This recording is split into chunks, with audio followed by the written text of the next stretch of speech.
Tumaas ang presyo ng ilang gulay sa ilang pamilihan sa Metro Manila kasunod ng pananalasa ng Bagyong Enteng. At live mula sa Maynila, may unang balita.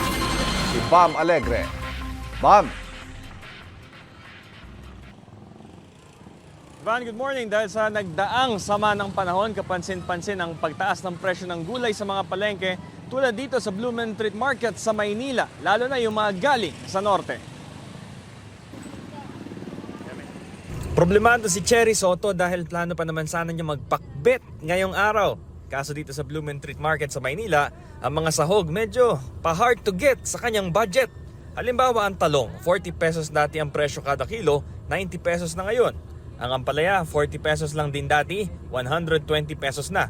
Sitaw, 80 pesos dati, 180 pesos ngayon kada kilo.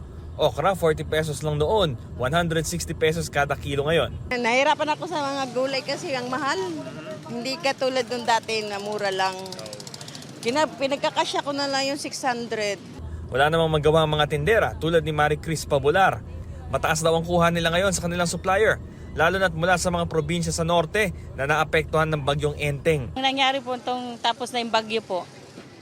Tapos ng bagyo. Mura pa yung nakaraan po, isang linggo. Ngayon, nung tapos ng bagyo, nagmahal ng gulay.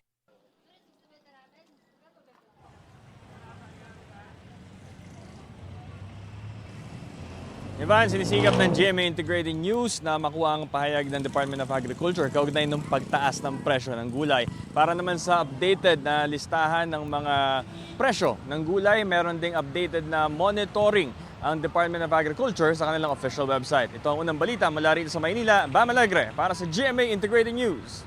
Kapuso, para laging una ka sa mga balita, bisitahin at mag-subscribe sa GMA Integrated News sa YouTube. Sa mga kapuso abroad, samahan nyo kami sa GMA Pinoy TV at sa www.gmanews.tv.